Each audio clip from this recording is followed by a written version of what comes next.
ती जी केस स्टडी होती ती खूप कॉम्प्लेक्स होती सर, राईट? आणि त्याच्यामध्ये मी असं ऐकलं ते खूप वेळ पण लागला होता आणि ती कॉम्प्लिकेटेड होती. आम्ही पोटाला आहे ना, पोट जे असतं त्याला मॅजिक बॉक्स म्हणतो. मॅजिक बॉक्स म्हणतो किंवा मग कारण की मध्ये गेल्यावर काय निघणार आहे यू डोंट नो. ओके. आज आपण जरी टेक्नॉलॉजी आली आपल्याकडे, सिटी स्कॅन आलाय, MRI आलाय, सोनोग्राफी तर आहेच आहे.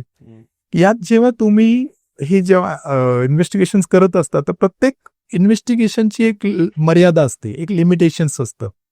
मी सिटी स्कॅन मध्ये बघितलं ते 100 तसं पोटात राहील का? Don't know. कारण की जेव्हा मी पोटात जाणार, मी पोटात दुर्बीण टाकणार, तेव्हा मला ऍक्च्युअल डोळ्याला दिसतं का काय आहे तिथे. त्यामुळे तो मॅजिक बॉक्स असतो. यू डोंट नो मध्ये काय निघेल. त्यामुळे अशी सिच्युएशन खूप वेळा येतात का मी एक्सपेक्ट काय करतो, माझा रिपोर्ट काय सांगतो आणि मध्ये काय निघतं. That is totally different. आणि मग तेव्हा तुम्हाला त्या क्षणाला ते निर्णय घ्यायचे असतात. त्या क्षणाला तो डिसिजन मेकिंग करायचं असतं. त्या क्षणाला तुम्हाला रिलेटिव्हशी मी बोलायचं असतं का मला सर्जरीचा प्लॅन चेंज करावा लागणार आहे.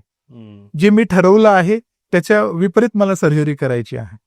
आणि मग त्या ऑलरेडी तुम्ही पेशंट बोलू दिलेली असते, तुम्ही दुर्बीणमध्ये टाकलेली असते आणि मग नातेवाईकांना हे समजून सांगणं खूप डिफिकल्ट होऊन जातं. कारण की त्यांना विश्वासात घ्यावं लागतं की जे ठरलंय ते वी कॅनॉट डू दॅट.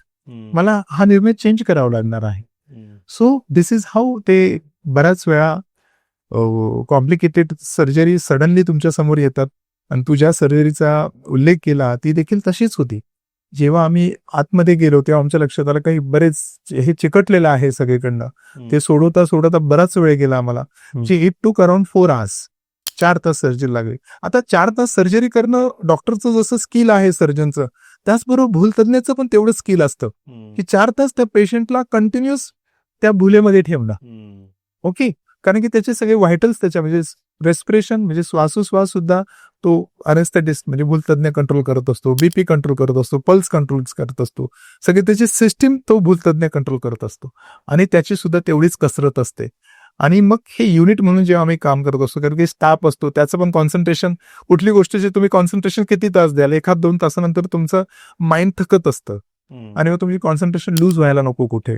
आणि सर्जरी मी जेव्हा करत असतो तेव्हा मी एकटा नसतो करत, माझी टीम माझ्याबरोबर असते, माझे गायनेकोलॉजिस्ट असतात, माझे असिस्टंट असतात आणि ह्या सगळ्या टीमला तेवढंच उत्साहित ठेवणं.